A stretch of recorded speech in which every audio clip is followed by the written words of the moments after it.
अस्सलाम वालेकुम। Welcome to Lizzie's institute. आज का जो हम ये पाकिस्तान अफेयर्स का देखने जा रहे हैं, ये एक इवैल्यूएशन है जो कि हमारा तरीका है लाइव इवैल्यूएशन का। तो उसका आज हम दो क्वेश्चंस जो है ना वो चेक करेंगे और बताएंगे कि स्टूडेंट्स को जो है ना वो कैसे लिखना चाहिए। पेपर में नंबर क्यों नहीं आते, स्पेशली जो पीएमएस की जो पाकिस्तान स्टडीज है, इसमें बहुत सारे लोग फेल हो जाते हैं। बल्कि सीएसएस में भी फेल हो जाते हैं। उसकी वजह वो बाद में डिस्कस करते हैं। लेकिन पहले ये देख लेते हैं कि इनके जो इन्हें इवेल्युएट कैसे, मतलब इसे लिखना कैसे होता है, हमें हमें कैसे लिखना चाहिए। वो जो एग्जामिनर है वो हमसे डिमांड क्या कर रहा होता है, और क्या हम जो क्वेश्चन लिख रहे हैं, क्या वो हम ठीक भी लिख रहे हैं या नहीं लिख रहे। अक्सर जो एग्जामिनर रिपोर्ट में एक वर्ड जो है ना वो यूज करते हैं एग्जामिनर्स के, इररेलेवेंसी। इररेलेवेंट है ये क्वेश्चन, इसका जो आंसर है ना इन्होंने इररेलेवेंट लिखा है। तो उसका मतलब क्या होता है, तो उसे समझने के लिए सबसे पहली एक बहुत ही अहम बात है वो ये है कि यहाँ पर देखें। अब हम सबसे पहले देखेंगे अपने क्वेश्चन को कि क्या हमें क्वेश्चन की भी समझ आती है या नहीं समझ आती। अच्छा जी, ये है हमारे पास क्वेश्चन। अब इसमें सबसे पहले हमने ये देखना है कि इसके की टर्म्स क्या हैं, जिसे हम की वर्ड्स बेसिकली कहते हैं, ताकि हमें समझ आ सके कि हमसे वो पूछना क्या चाह रहा है। और हम उस क्वेश्चन को अब उसका जो स्कोप है वो फाइंड आउट कर सकें कि अगर एक ये बाउंड्री हमने सेट करनी है और अगर इस बाउंड्री से हम बाहर जाते हैं तो एग्जामिनर उसे कहना स्टार्ट कर देगा कि ये इररेलेवेंट है। सबसे पहला काम। बाकी बातें जो है ना वो बाद में है कि कितनी हेडिंग्स होनी चाहिए, कैसे पैराग्राफ लिखना है, ये भी साथ साथ आपको बताते चलेंगे। सबसे पहले हम क्वेश्चन को देखते हैं। ये देखें, यहां पर लिखा हुआ है इनिशियल ईयर्स। ठीक है, इनिशियल ईयर्स ऑफ पाकिस्तान। अब इसका मतलब ये है कि पहली टर्म हमारे पास क्या है, इनिशियल ईयर्स। उसके बाद है वह वेरी क्रूशल, ये क्रूशल है word, for its existence discuss. अब ये एक स्टेटमेंट है। बेसिकली क्वेश्चंस की दो टाइप्स होती है।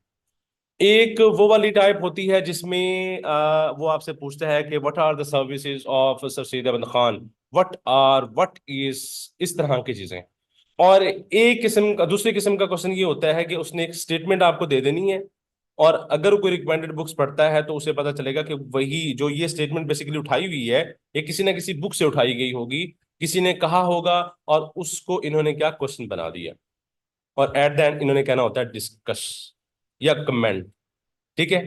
तो ये दो किस्म के क्वेश्चन होते हैं और इन दोनों को हैंडल करने का तरीका भी मुख्तलिफ होता है, क्योंकि ये स्टेटमेंट वाला क्वेश्चन है तो इसमें रेलिवेंसी क्रिएट करना थोड़ा सा एज कम्पेयर टू वो जो पहला क्वेश्चन था कि what are the services of Shah Waliullah या इस तरह की चीजें, तो वो थोड़ा सा आसान है और ये इससे थोड़ा सा टफ है। अच्छा, तो हमारे पास इसमें टर्म्स कौन कौन सी हैं, इसमें है इनिशियल ईयर्स ऑफ पाकिस्तान, और वो क्रूशल था। मतलब इसमें तीन चीजें हैं कि जो पहले साल थे, मतलब कुछ पहले साल थे पाकिस्तान के, वो बहुत ही अहम थे। किस मकसद के लिए, एग्जिस्टेंस के लिए। मतलब अगर उनमें कुछ ऐसा हो जाता खुदा न खास्ता कि जो नहीं होना चाहिए था, तो उससे पाकिस्तान की एग्जिस्टेंस को, पाकिस्तान के होने को खतरा हो सकता था। अब सबसे पहला हमारा काम पता क्या है, सबसे पहले ये है कि हमें ये डिफाइन करना है कि इनिशियल ईयर्स, ये कौन कौन से इनिशियल ईयर्स की बात कर रहे हैं। अब इनिशियल ईयर्स हम जो है ना वो कॉमनली बुक से देखते हैं कि कौन जो है ना वो एक बल्कि एक सवाल भी है जो आता होता है कि इनिशियल ईयर्स की जो प्रॉब्लम्स हैं पाकिस्तान की, जो शुरू शुरू में प्रॉब्लम्स आए थे। अच्छा, अब आपने क्या लिखा हुआ है पहले देखते हैं। आपकी प्रेजेंटेशन को भी साथ साथ कमेंट करते जाएंगे। Very good, excellent. आपने ये जो लिखा है बहुत ही, मतलब एक अच्छा इम्पैक्ट पड़ता है, और आपकी हैंड राइटिंग जो है ना वो बहुत अच्छी है, जिसकी वजह से जो है ना फातिमा, आपका मतलब अच्छा इम्पैक्ट पड़ेगा। सबसे पहला जो है ना वो इम्पैक्ट यही होता है, और इससे कंप्रोमाइज नहीं किया जा सकता। और आपने आपकी जो मैंने देखी है, वैसे भी ये मैंने पढ़ा है, आपकी ग्रामर भी जो है ना वो एज कम्पेयर टू मतलब बाकी कैंडिडेट्स की बहुत अच्छी है। और नॉर्मली ये कहा जाता है कि स्टूडेंट्स ये समझते हैं कि सिर्फ इंग्लिश में ग्रामर देखी जाएगी, लेकिन ऐसी बात नहीं है। सिर्फ इंग्लिश में ग्रामर नहीं देखते, वो आपकी जो भी आपके सब्जेक्ट्स होते हैं तमाम में जो है ना वो उन्होंने ग्रामर देखनी होती है। अगर वहां पर ग्रामर की गलती आती है तो उससे आपको नुकसान होता है। अच्छा, यहाँ पर एक चीज नोट करें, ये देखें आपने, चलें ठीक है, फिलहाल जो है ना वो आपने ये Pakistan faced numerous challenges in its initial years, ठीक है, और उसके बाद गेनिंग इंडिपेंडेंस 1949। अब यहाँ पर नोट करें, ये एक ऐसी बात है कि जो हम बचपन से हमें सिखाई जाती है, मतलब कौमे के बाद इनकी तो जरूरत ही नहीं है, हमें तो क्या करना पड़ेगा, ये टर्म्स हैं, मतलब अगर आप कहें कि एक फ्रेजेस हैं, बट आप जो है ना वो कैपिटल यहाँ पर यूज नहीं कर सकते, ठीक है, इनको हमने कैसे यूज करना है, स्मॉल ही यूज करना है, ठीक है। आप बेसिकली जो है ना वो जो रीजंस हैं या कुछ कॉजेज हैं जो आप लिखना चाह रही हैं इंट्रोडक्शन में। अच्छा, दूसरी चीज मैंने यहाँ पर नोट की थी, वो ये थी, आप देखें, हम बात कर रहे हैं इनिशियल ईयर्स की, यहाँ पर पढ़ें, ये इनिशियल इनिशियल ईयर्स को आप ये देखें, ये 1988 जो है ना वो इनिशियल ईयर्स में नहीं आता, मतलब हम स्कोप को थोड़ा सा जो है ना वो बहुत ही दूर लेके जा रहे हैं।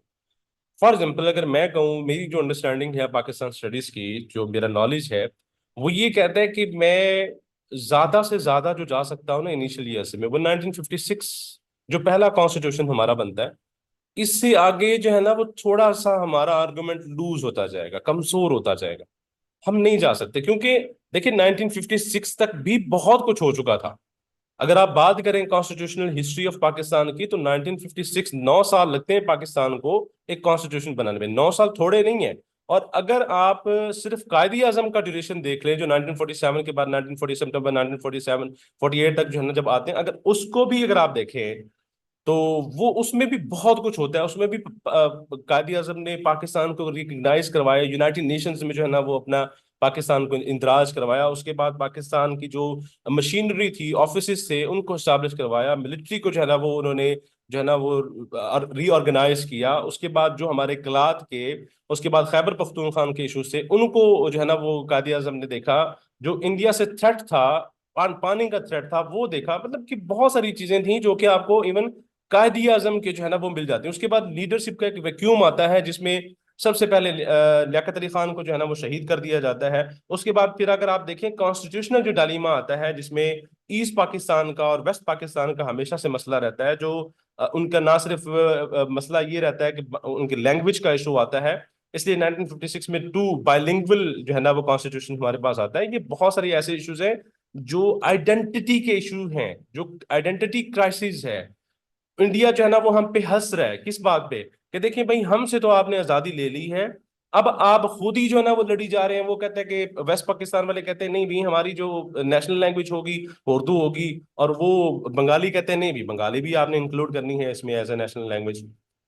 तो ये एक एग्जिस्टेंशियल जो है ना वो क्राइसिस कह सकते हैं आप इसे। तो अगर आप इनिशियल ईयर्स को सिर्फ और सिर्फ डिफाइन करते हैं, तो आपको सबसे ज्यादा जो मवाद मिलेगा वो कायद आजम की वफात तक, और उसके बाद जो है ना वो सबसे बड़ा जो डालीमा आता है वो कॉन्स्टिट्यूशनल क्राइसिस आता है, जो पॉलिटिकल वैक्यूम की वजह से आता है कि हमारे पास कोई भी पॉलिटिकल लीडरशिप नहीं है।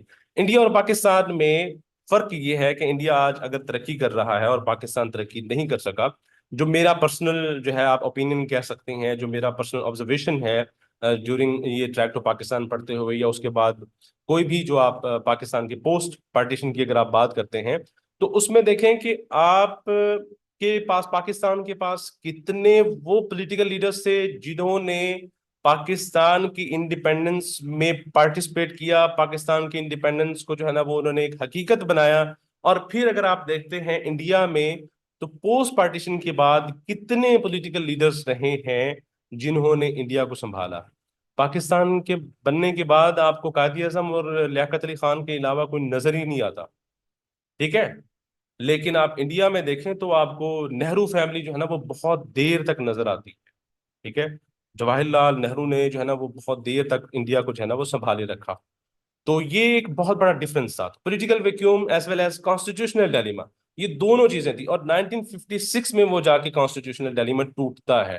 वो एक अलग बात है कि वो बाद में भी कंटिन्यूस रहता है, लेकिन फिर भी हमें जो है ना वो अगर बात करनी है, तो हम इतना आगे नहीं जा सकते, पहली बात जो मैंने अभी तक यहाँ पर डिस्कस की है। और इसी बात को अगर आप देखा जाए, मैंने मजीद एक देख रहा था यहाँ पर, आप देखें फॉर एग्जाम्पल, आपने अगर बात यहाँ पर कर भी दी, देखें यहाँ पर आपने 98 तक जो है ना वो सॉरी 88 तक जो है ना वो आप यहाँ पर लेके गई हैं।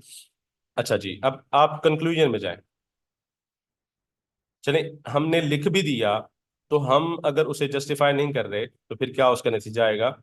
ये देखें, इसमें कंक्लूजन में कहीं भी जो है ना, आपने 70s का जिक्र किया है लेकिन 80s का जिक्र यहाँ पर कहीं भी नहीं है। ये देखें कंक्लूजन में शेख मुजीबुर रहमान की बात है यहाँ पर। ठीक है, तो अगर हम एक लम्हे के लिए चले मान लेते हैं कि जो आपकी इनिशियल ईयर्स की जो अंडरस्टैंडिंग है वो ठीक है, लेकिन फिर भी यहाँ पर क्या है, इंट्रोडक्शन कंक्लूजन में देखें कहीं भी आप वो बात नहीं कर रही जिसमें कोई बात हमें नजर आए कि हाँ आपने 88 तक जो है ना वो शुरू में बात की, लेकिन उसके बाद, और ये चीजें बड़ी नोटिस की जाती हैं, इस वजह से स्टूडेंट फेल हो जाते हैं। अच्छा, उसके अलावा जो कंक्लूजन होता है ना, वो हमेशा एक पैराग्राफ होता है। इंट्रोडक्शन भी और कंक्लूजन भी, ऐसे में भी ऐसा होता है और बाकी सब्जेक्ट्स में भी ऐसा होता है।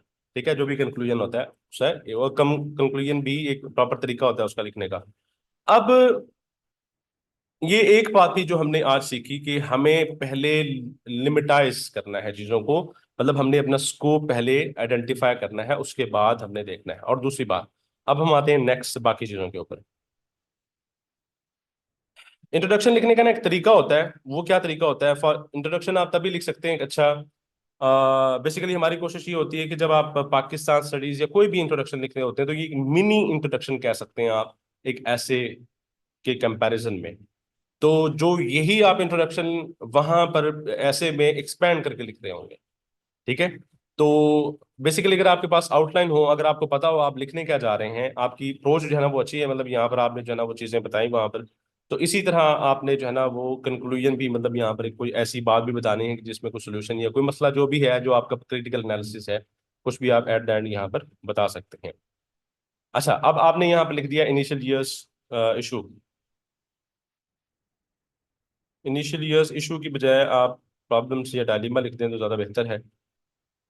ठीक है, और दूसरी बात मैं आपको यहाँ पर बताता चलूँ कि जो क्वेश्चन में उसने कीवर्ड्स इस्तेमाल किए होंगे, जो भी उसने क्वेश्चन में इस्तेमाल किया, प्लीज उन पे स्टिक रहें, मतलब जो वो कह रहा है ना उस पे स्टिक रहें।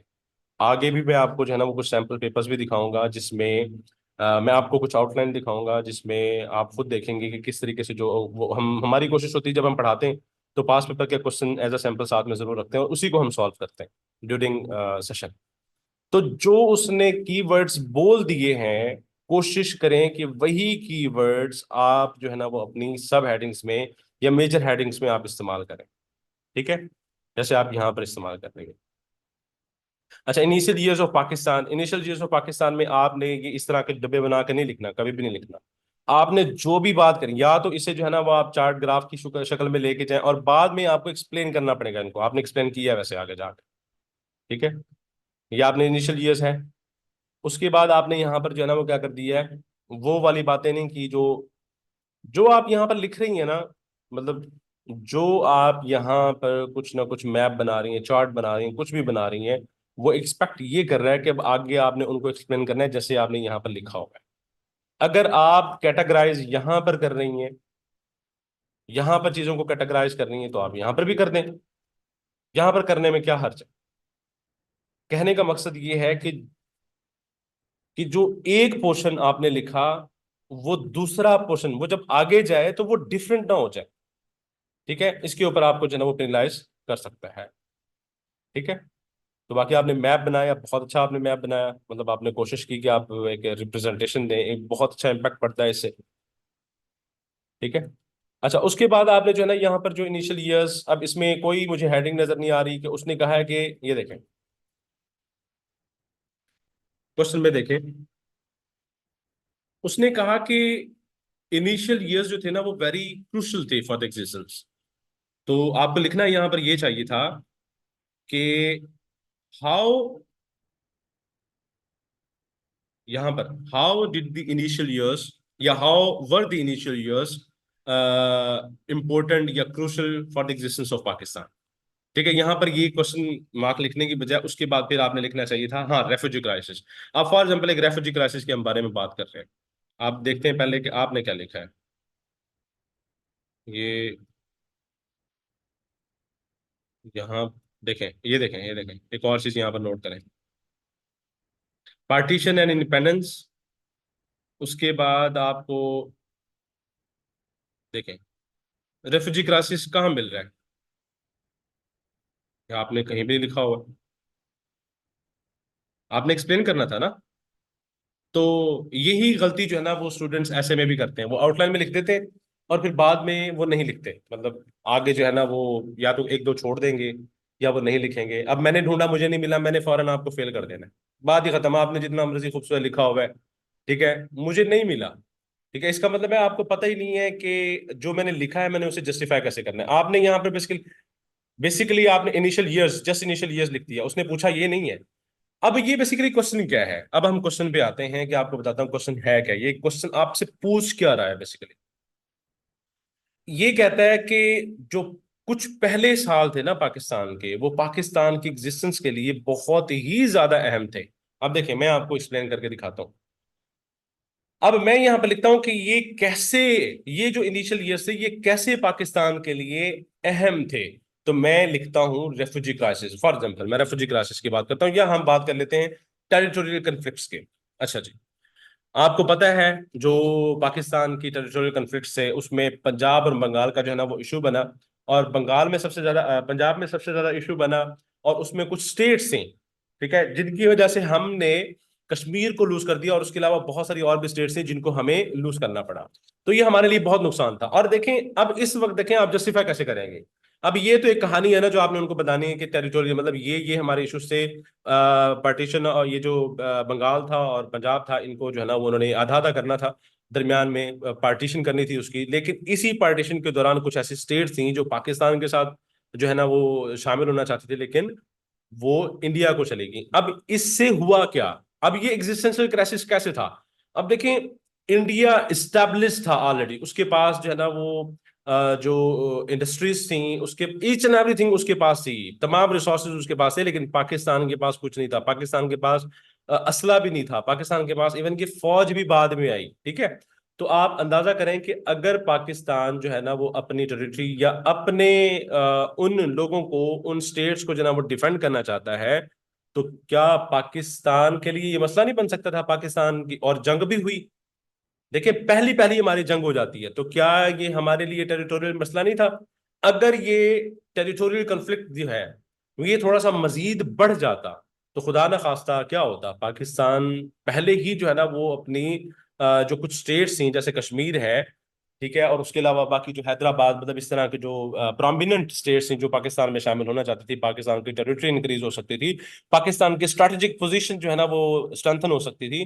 तो उससे क्या हुआ, तो उससे ये हुआ कि पाकिस्तान को बहुत ज्यादा नुकसान हुआ। और अब हम यहाँ पर ये बोलेंगे कि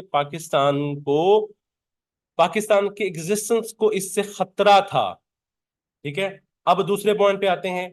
दूसरा पॉइंट कौन सा है, चले पानी का उठा ले, फॉर एग्जाम्पल ये किनार वाटर इशू, ये भी शुरू में जो है ना वो 1948 में जो है ना वो हो जाता है। तो उसमें अगर आप बात करें तो उसमें क्या था जी। अब पाकिस्तान है एग्रेरियन कंट्री, अब जो है ना वो पाकिस्तान का जो जीडीपी में मतलब कंट्रीब्यूशन है एग्रीकल्चर का वो तकरीबन 19% है। लेकिन पहले इतना नहीं था, पहले 27% था जब शुरू शुरू में पाकिस्तान मतलब आजाद हुआ था। तो 27% था। आप अंदाजा करें कि पाकिस्तान के एग्जिस्टेंस से कह लें कि खाना पीना जो भी है ना वो डिपेंड कर रहा है पानी पर, क्योंकि उस वक्त तो ट्यूबवेल वगैरह इस तरह की चीजें नहीं थी, ठीक है। उस वक्त तो बिजली का भी मतलब इतना कोई ट्रेंड नहीं था। तो अब पाकिस्तान के पास पानी अगर ना आता तो क्या होता, उसका नतीजा जो है ना वो हंगर, फिमाइन हो सकता था। तो उस वजह से पाकिस्तान को जंग लड़ना पड़ी, किस वजह से। तो ये भी एक बहुत बड़ा इशू था जो कि बाद में रिजॉल्व हुआ जब मतलब कि ये वाटर क्राइसिस जो है ना वो सॉल्व हुआ 1960s के बाद। तो अगर अगर ये इशू ना होता या ये इशू था तो पाकिस्तान के लिए कितना बड़ा मसला था, ये आपने जस्टिफाई करना है। कैसे जस्टिफाई करना है, जैसे मैंने आपको बताया 27% उस वक्त पाकिस्तान की डिपेंडेंसी पानी के ऊपर, एग्रीकल्चर के ऊपर। तो अगर इसका पानी ही रोक लिया जाए तो इसका मतलब क्या है, इसका मतलब ये कि पानी पाकिस्तान ही खत्म हो जाएगा, खुदा ना खास्ता। अब इस चीज को हमें कैसे डिफेंड करना था, ये पाकिस्तान के लिए बहुत बड़ा मसला था शुरू में, ठीक है। अब ये दूसरा पॉइंट भी हो गया। उसके बाद रेफ्यूजी क्राइसिस, रेफ्यूजी क्राइसिस की अगर हम बात करते हैं तो बहुत सारे लोग उम्मीद लेके आए यहाँ पर पाकिस्तान में कि हम जो है ना वो अपने मुल्क में जा रहे हैं, और सबसे ज्यादा सब कॉन्टिनेंट में और पूरी दुनिया में सबसे ज्यादा जो मास आप कह सकते हैं कि एक माइग्रेशन हुई है, तो वो सब कॉन्टिनेंट में हुई है। तो अब इतने लोगों को संभालना, पाकिस्तान के पास कुछ था ही नहीं, पाकिस्तान के पास तो ऑफिसेज नहीं थे ब्यूरोक्रेट्स के लिए, पाकिस्तान ने उनको क्या संभालना था। इसलिए फिर कायद आज़म ने जो है ना वो रेफ्यूजी फंड भी है वो क्रिएट किया था, और चंदे भी वो कायद आज़म ने खुद जो है ना वो लोगों से मांगे, और ताकि उनको जो है ना वो एडजस्ट किया जा सके। अब देखिए इतना इन्फ्लक्स जो है ना वो पाकिस्तान में रेफ्यूजीज का आ रहा है, तो ये एक बहुत बड़ा आप इनिशियल ईयर्स में जो है ना वो बहुत बड़ा मसला था। अगर फॉर अभी भी आप देखें, एग्जाम्पल देखें, जैसे म्यांमार से जो है ना वो अगर इंडिया में या बांग्लादेश में आते हैं तो उनके लिए भी मसला है। देखें पाकिस्तान में अफगानिस्तान के जो रेफ्यूजीज हैं, वो भी पाकिस्तान समझता है कि हमारे लिए जो है ना वो मसला है। इवन कि वो इतने ज्यादा नहीं है, मतलब तकरीबन कोई 2 से 3 मिलियन, मतलब ये पुरानी बात है, 2 से 3 मिलियन, अब तक जो रिपार्टेड किए उन्होंने वो कम हो गए। तो कहने का मकसद ये है कि अब तकरीबन जो है ना उस वक्त 15 से 18 मिलियन या इससे भी ज्यादा जो है आपके पास रेफ्यूजीज आ रहे हैं, तो उनको आपने अकोमोडेट कैसे करना है। तो पाकिस्तान के लिए ये एक एग्जिस्टेंशियल थ्रेट था। ठीक है, पाकिस्तान ने सरवाइव करना था, ये भी एक उनमें से एक इशू है। अच्छा, फिर एसेट्स डिस्ट्रीब्यूशन, पाकिस्तान के पास पहले ही पैसा नहीं था, अब ऊपर से उन्होंने दिए नहीं, और ये गांधी के धरने की वजह से जो है ना वो उन्होंने कोई तकरीबन 750 जो है ना वो मिलियन देने थे उन्होंने, ओवरऑल थे, और इन्होंने पाकिस्तान को जो मिले अभी तक भी जो है ना 50 मिलियन उनके पास है, पाकिस्तान को नहीं मिले। तो पाकिस्तान के पास पैसे ना हो तो पाकिस्तान कैसे जो है ना वो सर्वाइव कर सकता है, तो ये भी पाकिस्तान के लिए एक एग्जिस्टेंशियल। अब देखें, नोट किया होगा आपने कि यहां पर उसने एक वर्ड यूज किया है, एक क्रूशल और एग्जिस्टेंस का मसला था पाकिस्तान के लिए। तो हर पैराग्राफ के एंड पे मैं यही बात कर रहा हूं कि ये पाकिस्तान के लिए एक एग्जिस्टेंशियल थ्रेट था, एग्जिस्टेंस का मसला था। तो इसलिए ये एक बहुत बड़ा इशू था। ऐसे थ्रू आउट जो है ना आपने कॉसेस में या जो भी इवेंट से आपको बताने पड़ेंगे, और इसी के साथ साथ आपको क्या करना पड़ेगा, आपको अपने पैराग्राफ को जस्टिफाई करना पड़ेगा। इसलिए हम जब भी सेशन स्टार्ट करते हैं या कुछ पढ़ाते हैं, तो हम सबसे पहले जो है ना वो क्या करते हैं, पैराग्राफिंग टेक्निक पढ़ाते हैं, जो आपको ना सिर्फ वैसे में काम आती है बल्कि तमाम सब्जेक्ट्स में काम आती है। अब देखें, कश्मीर कॉन्फ्लिक्ट,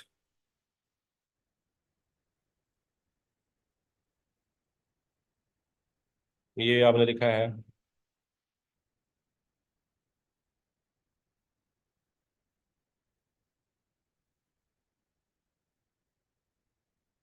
अच्छा, मुझे यहां पर ये बताएं कि आपने सारा लिख तो दे, ये इंफॉर्मेशन है, ये आप क्वेश्चन को प्रूव नहीं कर रही, ये इंफॉर्मेशन आप दे रही हैं। इंफॉर्मेशन देना और बात होती है, और एक आर्गुमेंट डेवलप करना और बात है। आर्गुमेंट डेवलप करना ये है कि कश्मीर जो है ना वो कॉन्फ्लिक्ट पाकिस्तान के लिए एक बहुत ही इंपॉर्टेंट मसला था शुरू में। कैसे जी? कश्मीर का मसला वो था जिसके लिए पाकिस्तान को अपने इनिशियल ईयर्स में जंग लड़ना पड़ गई। पहले पाकिस्तान इस कंडीशन में नहीं था, पाकिस्तान तो अपने रेफ्यूजीज को नहीं संभाल पा रहा था, पाकिस्तान जंग की कंडीशन में कहाँ होता। तो ये जो है ना, ये जो इशू था पाकिस्तान के लिए एक बहुत ही बड़ा मसला था। और पाकिस्तान, ये तो मतलब अच्छी बात थी कि पाकिस्तान ने जो है ना वो ये जंग जीती और ये सारा मसला हल हुआ, लेकिन हम बात यहाँ पर क्या कर रहे हैं, बात हम यहाँ पर ये कर रहे हैं जो उसने हमसे पूछी है। हम अपनी मर्जी से बात ही नहीं कर सकते यहाँ। उसने कहा है कि ये जो इनिशियल ईयर्स थे ये बहुत ही क्रूशल थे। हाँ भी क्रूशल थे, कैसे? उसमें कश्मीर का एक मसला आ गया, उसकी वजह से बड़ा पाकिस्तान को जो है ना वो इशू हुआ। और ये अगर मसला हल ना होता, खुदा ना खास्ता मिस मैनेज हो जाता, कुछ भी हो जाता, तो पाकिस्तान के एग्जिस्टेंस को खतरा था। मतलब हमने ये बातें बतानी है उनको। ठीक है, और ये अभी तक भी ऐसा इशू है कश्मीर का, अभी भी ये हमारे लिए एग्जिस्टेंशियल थ्रेट है। मतलब कि ये, अगर आप कारगिल वार की बात करें तो पाकिस्तान जो है ना वो पाकिस्तान और इंडिया न्यूक्लियर वॉर के दिहाने पे खड़े हुए थे, तो अभी भी ये वो थ्रेट है। ठीक है, ऑब्जेक्टिव रेजोल्यूशन 1949, अब इसमें आप क्या लिखना चाह रही हैं? नहीं, आप इसे जो है ना वो उस तरीके से जस्टिफाई नहीं कर रही जिस तरह करना चाहिए। अब देखिए पाकिस्तान में ऑब्जेक्टिव रेजोल्यूशन बनी क्यों थी, पहले तो आपको ये पता होना चाहिए। ऑब्जेक्टिव ऑब्जेक्टिव रेजोल्यूशन का मतलब ये था कि दो किस्म के ग्रुप थे पाकिस्तान में, एक था ऑर्थोडॉक्स ग्रुप, एक और एक था हमारे पास लिबरल ग्रुप। उन दोनों को मुतमिन करना था, और ये वो रेजोल्यूशन थी जिसमें दोनों को हमने मुतमिन किया, उनकी मतलब ऑर्थोडॉक्स जो उलमाए कराम थे उनकी भी हमने इसमें शिक्कें डाली। हाँ भी way of Islamic way of life होगा, अलमाइटी ऑफ अल्लाह के मतलब सवर्निटी ऑफ अलमाइटी अल्लाह होगी, प्रॉफिट सल्लल्लाहु अलैहि वसल्लम की जो है ना वो उनकी शिक्कें भी ऐड की गई, वे ऑफ लाइफ जो है ना वो इस्लामिक होगा। अगर आप लिबरलिज्म की बात कर रहे हैं, जो लिबरल लोग थे उनको आप जो है ना वो ह्यूमन राइट्स की आपने बात की, जो कि इस्लाम में भी आता है और लिबरलिज्म में भी आता है। और फिर आपने जो डेमोक्रेटिक सेटअप था उसकी आपने बात की, तो आपने किसको खुश किया? तो ये बातें आपको पहले पता होंगी, उसके बाद फिर आप लिख सकती हैं कि ऑब्जेक्टिव रेजोल्यूशन भी एक जो है ना वो एक बहुत इंपॉर्टेंट रोल प्ले किया। आप ये मेरे ख्याल में सजेशन में होना चाहिए, ये आप उसमें तो नहीं लिख सकती। कॉन्स्टिट्यूशनल क्राइसिस में अगर आप लिखना चाहें तो आप लिख सकती हैं, ये लिख सकती हैं आप, डेथ ऑफ कायद आज़म लियाकत अली खान। अब ये भी जो है ना वो इंफॉर्मेशन है, ये इंफॉर्मेशन है, ये पैराग्राफ नहीं है। मतलब आप ये वाला क्वेश्चन, इस तरह के क्वेश्चन को सॉल्व करना थोड़ा सा जो है ना वो मुश्किल होता है। आपको मैंने पहले बताया। मैं आपको ना कुछ क्वेश्चंस दिखाता हूँ, दो तीन क्वेश्चंस इसके एंड पे जो है ना मैं आपको जो है ना वो दिखाता हूँ, ताकि आपको आइडिया हो कि इस तरह के क्वेश्चंस को हैंडल कैसे किया जाता है। ये ऐसे क्वेश्चंस होते हैं कि जो आपको अगर नंबर दिलवाएंगे तो बहुत अच्छे दिलवाएंगे, और अगर नहीं दिलवाएंगे तो आपको फेल करवाएंगे। ठीक है, और इसी तरह आपको पेपर में ऐसे, अगर आपने कोई कोई आर्गुमेंट या स्टेटमेंट वाला जो है ना वो क्वेश्चन टॉपिक उठा लिया, आपको नंबर दिलवाएंगे तो वो 40 नंबर नहीं होंगे, वो 50 से ऊपर ही होंगे। ठीक है, और अगर आपको फेल करवाएंगे तो आपको वो 13 पे 15 पे आगे खड़ा करते हैं। इसलिए आपने क्वेश्चन के सिलेक्शन में जो है ना वो बड़ा ध्यान रखना है, और दोनों क्वेश्चन, दोनों टाइप्स के क्वेश्चन को आपको समझने में जो है ना वो आसानी भी होनी चाहिए और आपको पता भी होना चाहिए। अब देखते हैं हम नेक्स्ट क्वेश्चन। नेक्स्ट क्वेश्चन जो है वो हमारे पास है जी, examine Allama Iqbal's concept of Muslim nationalism in the light of Allahabad address। अब देखें, इलाहाबाद एड्रेस में जो है ना वो उन्होंने सिर्फ आप एक कह ले, अगर आप ट्रैक टू पाकिस्तान में जाके पढ़ें तो आपको इलाहाबाद एड्रेस में कोई ऐसी खास बात मिलती नहीं है, मतलब जो कोई आप बड़े पैराग्राफ्स में लेके जाएं। ठीक है, या आप जो है ना वो क्वेश्चन लिख सकें। लेकिन अगर आपने पूरा सिलेबस कवर किया हुआ है और उसी के साथ साथ आपने क्या किया हुआ है जी, आपने जो है ना वो जो एक क्वेश्चन है जिसमें अल्लामा इकबाल और कायद आज़म के जो सेइंग्स हैं उनमें आइडियोलॉजी ऑफ पाकिस्तान को आप बयान करें, अगर आप ये भी उसमें क्वेश्चन ऐड कर लें तो फिर आपके पास हेडिंग्स की भरमार हो। अच्छा, यहाँ पर हेडिंग्स से एक और जो है ना वो चीज़ है कि जो आपने लिखनी है। अब आपने जो पहला क्वेश्चन आपने लिखा उसमें आपने 1 2 3 4 5 6 कोई भी देखें, यहाँ पर भी आपने कुछ ऐसा मेंशन नहीं किया, इस तरह आपको नंबर नहीं मिलने। वो पता क्या होता है बेसिकली, जिसने सोशल साइंसेस के लिए जो स्टूडेंट्स होते हैं ना उनको इन चीज़ों का ज़्यादा पता होता है। बेसिकली जो आपको नंबर मिलते हैं ना वो आपको हेडिंग्स के बेस पे मिलते हैं। हेडिंग्स मीन्स कि ऐसा नहीं है कि वो हेडिंग्स गिनता है, हेडिंग्स का मतलब है आर्गुमेंट्स। मतलब आपने कितने पॉइंट्स निकाले, कितने किस चीज के पॉइंट्स, जितने आप अच्छे ज्यादा पॉइंट्स निकाल सकते हैं, इसका मतलब है कि आपकी रीडिंग एक्सटेंसिव है, आपकी सोचना, आपके सोचने का तरीका अच्छा है। आप जो है ना वो थोड़े से टाइम, आपके पास 35 मिनट होते हैं, मैक्सिमम 40 मिनट होते हैं एक क्वेश्चन के लिए, इससे ज्यादा आपके पास टाइम नहीं होता। अब इसमें भी आप जो है ना वो तकरीबन 20 से ज्यादा हेडिंग्स जो है ना वो लिख के उसे दे दें, तो एग्जामिनर तो कहेगा ना कि भाई यार बंदा कमाल का है यार, थोड़े से टाइम में जो है ना वो इतना कुछ लिख के दे दिया है। तो आपको 20 से ज्यादा हेडिंग्स लिखनी पड़ेंगी अगर आपको अच्छे नंबर लेने, 15 से ज्यादा नंबर लेने हैं तो। ठीक है, तो आपको प्रॉपर हेडिंग्स जो है ना वो लिखनी पड़ेंगी। मैं आपको स्लाइड्स में दिखाता हूँ किस तरीके से जो है ना वो प्रॉपर हेडिंग्स आप लिख सकते हैं। अच्छा, अल्लामा इकबाल का जो कंसेप्ट था वो क्या था मुस्लिम नेशनलिज्म के बारे में, तो इनकी सेइंग्स में भी जो है ना वो ये चीजें हमें नजर आती हैं। और इनका जो एड्रेस था बेसिकली, इन्होंने जस्ट बात ये की थी कि जो जो सब कॉन्टिनेंट का जो ईस्ट वेस्ट पार्ट है इसमें मुसलमानों की तादाद ज्यादा है, तो यहाँ पर जो है ना वो स्टेट्स, मुसलमानों की एक स्टेट बना देनी चाहिए। ठीक है, इन्होंने जस्ट ये बात की थी। अब ये सिर्फ और सिर्फ आप उनके एक अल्लामा इकबाल एड्रेस से जो है ना वो क्वेश्चन ये नहीं लिख सकते, आपको उनकी पूरी हिस्ट्री का पता होना चाहिए, वो सोचते किस तरह थे। ठीक है, उन्होंने ये बात की थी तो क्यों की थी, उनके आइडियल्स क्या थे, उन्होंने शायरी जो की थी वो किस बुनियाद पे की थी, डेमोक्रेसी के बारे में उनकी क्या जो है ना वो राय क्या थी, दीन के बारे में उनका क्या कंसेप्ट था, कुरान पाक के बारे में उनका क्या कंसेप्ट था, शरीयत के बारे में उनका क्या कंसेप्ट था, वो वेस्टर्न कल्चर के बारे में उनका क्या कंसेप्ट था, उन्होंने ये बात आखिर की क्यों। तब जाके आप ये वाला क्वेश्चन लिख सकते हैं। चलिए देखते हैं आपने क्या लिखा है।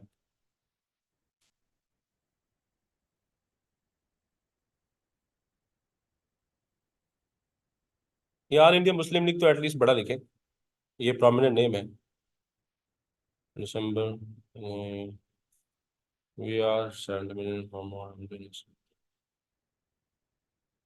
the Muslims of India are the only people who can fittingly be described as a nation. Very good.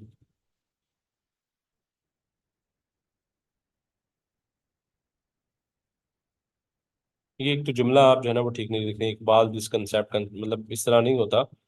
या आप इस तरह करें कि Iqbal concept of Muslim nationalism, इस तरह की बात करें तो ये जो ना वो सेंटेंस स्ट्रक्चर ठीक नहीं है। Is considered a seminal moment in the history of Indian subcontinent, therefore Allama Iqbal concept of.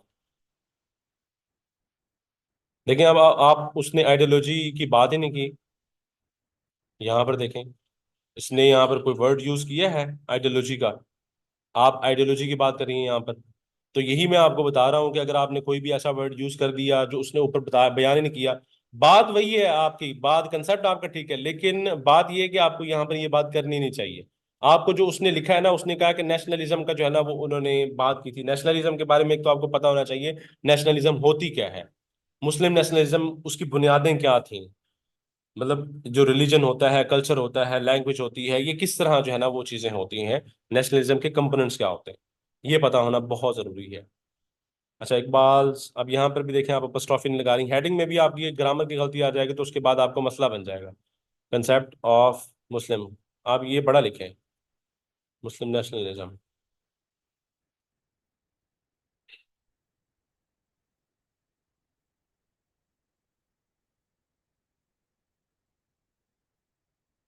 यही जो चीज़ है, अगर आप हेडिंग्स में लिख देते ना तो आप ज़्यादा बेहतर और ज़्यादा खूबसूरत हो जाना।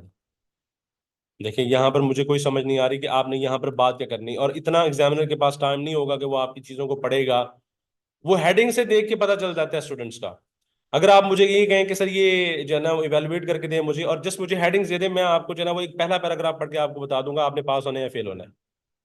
इस तरह नहीं लिखा जा सकता। आप ये जो जो आपका पैटर्न है, ये इस तरह नहीं लिखा जा सकता।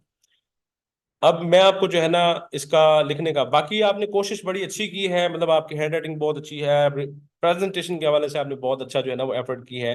लेकिन कुछ चीज़ें ऐसी हैं जो कि आपको इसमें मस्ट पता होने चाहिए। अब हम चलते हैं नेक्स्ट स्लाइड्स पर, जो मैं आपको जो है ना वो स्लाइड्स दिखाता हूँ किस तरीके से जो है ना वो आपने क्वेश्चन को लेके चलना है। बेसिकली वो आउटलाइन है और मैं आपको वहां पर समझाता हूँ कि किस तरीके से जो है ना आप इनको सॉल्व कर सकते हैं। जी, यहाँ पर जो अभी हम डिस्कस कर रहे थे ना कि आपने जो लिखा हुआ था अल्लामा इकबाल एड्रेस के बारे में, पहले तो हमें ये पता होना चाहिए कि अल्लामा इकबाल ने एड्रेस क्या किया था, और उनके एड्रेस से हमें पता क्या चलता है। ये देखें अब, जी। ये है उनका एड्रेस जो बेसिकली उन्होंने अपने एड्रेस में कहा था। ठीक है, उनके एड्रेस का बेसिकली अगर आप बात करें तो उनका एड्रेस कोई सच कोई ऐसी कोई बड़ी लंबी तकरीरें या कुछ ऐसा नहीं था जिससे आप हेडिंग्स बना सकते हैं। अगर आप ट्रैक टू पाकिस्तान में पढ़ें तो आपको ऐसा कुछ नहीं मिलेगा, आपको खुद चीजें वहां से इन्फर करनी पड़ती है। ठीक है, अब यहाँ पर देखें, ये देखें, अब ये उन्होंने कुछ चीजें दी थी, ये प्रेसिडेंशियल इंपॉर्टेंट पॉइंट्स क्या थे जी। इंपॉर्टेंट पॉइंट्स थे कि उन्होंने अपनी तमहीद बांधी कि भाई मुस्लिम उम्मा जो है ना वो in general, Muslim of India जो है ना इन पर्टिकुलर, उनके बारे में डिक्लाइन के बारे में पहले बात की। और फिर उन्होंने, जैसे तमहीद नहीं बांधता कोई कि हमारे साथ ये मसला हुआ है, अब हम इस मसले के हल के लिए जो है ना वो ये चाहते हैं, तो उसमें उन्होंने जो बुनियाद बनाई आप देख सकती हैं यहाँ पर कि उन्होंने, ये देखें, इस्लाम को बुनियाद बनाई। अब उन्होंने जब जब वो इस्लाम को बुनियाद बना रहे हैं तो इसका मतलब क्या है, वो रिलीजन को सेंटर में रखने की कोशिश कर रहे हैं, और उसमें वो सारी की सारी जो मुसलमानों की जो जात पात सब कुछ जो है ना वो बुला के वो एक सेंट्रल पॉइंट बना रहे हैं। ठीक है, अब यहां पर नोट कीजिएगा, मैं आपको एक और क्वेश्चन में भी लेके चलता हूं जो सेम यहां पर आपको चीजें मिलेंगी। अच्छा, there is no harmony between Muslims and Hindus, किस बुनियाद पे नहीं है? वही सेम बुनियाद, वही रिलीजन की बुनियाद की बात कर रहे हैं। अगर ये नहीं है, हार्मनी नहीं है, तो इसका मतलब ये है कि भाई वो इकट्ठे नहीं रह सकते। बेसिकली वो अपना आर्गुमेंट डेवलप करने की कोशिश कर रहे हैं। पहले ये कह रहे हैं कि भाई मुसलमान डिक्लाइन में है, अब उनको जोड़ने के लिए सिर्फ एक ही चीज है, वो है इस्लाम है। और देखें, इस्लाम एक ऐसी चीज है कि वो हिंदुओं के साथ रह नहीं सकती, रिलीजन हिंदुओं का जो रिलीजन है वो हमसे मुख्तलिफ है, इसलिए जो है ना वो हमें एक सेपरेट लैंड चाहिए। और उसमें क्या होगा, उसमें पंजाब होगा, सिंध होगा, बलूचिस्तान, खैबर पख्तूनख्वा, ठीक है, ये चीजें होगी उसमें। ठीक है, ये पुराना लिखा हुआ है इसलिए ये खैबर खैबर पख्तूनख्वा। अच्छा, उन्होंने कहा क्या था, आप देखिए उनकी एक ही स्टेटमेंट है ये जो आपको मिलेगी। I would like to see the Punjab, Northwest frontier provinces, Sindh and Balochistan into a single state, self-government within the British Empire, without the British Empire. अब यहां पर नोट करें कि within within the British Emperor, without the British Empire, इसका मतलब ये है कि हमने ब्रिटिश के अंडर ही होंगे, मतलब उनकी जो एम्पायर है उसमें एक स्टेट बना दी जाए, लेकिन हम आजाद होंगे without the British Empire. The formation of the consolidated north west Indian Muslim state appears to be the final destiny of the Muslims, at least of the northwest India. अब ये सिर्फ उन्होंने बात की थी। अब देखिए आप इसमें से क्या निकाल सकते हैं, ये आपकी ऑब्जर्वेशन पे है और आपकी जो स्टडी है उस पे है, इसलिए क्रिटिकल एनालिसिस या डिस्कशन जो है ना वो इसकी बेसिस पे होते हैं। अब देखें, अब हम नेक्स्ट क्वेश्चन में जाते हैं जो एक इससे भी अलग है लेकिन आपको वो हेल्प करेगा। वो कौन सा है, ये वाला देखिए, आइडियोलॉजी ऑफ पाकिस्तान। ये देखें, ये कायदे आज़म के बारे में इन्होंने जो कायदे आज़म ने दिया था, ये है अल्लामा इकबाल का। अब ये देखें, ideology of Pakistan in the light of Allama Iqbal Singh, मतलब जो इलामा इकबाल कहते रहे वो जो है ना ये उसके बारे में लिखा हुआ है। इसके नोट्स हैं कंप्लीट, जो आपको वैसे एज ए सैंपल सेंड कर दिए जाएंगे ताकि आप देख लीजिएगा उसमें जो उनकी सेइंग्स हैं। तो उनके बारे ये वैसे ऐसी कोई बड़ी बात नहीं है, ये 12वीं में जो है ना वो 12th क्लास में बच्चों को पढ़ाई जाती है, फर्स्ट ईयर में। ठीक है, तो ये बचपन से बच्चे पढ़ रहे होते हैं।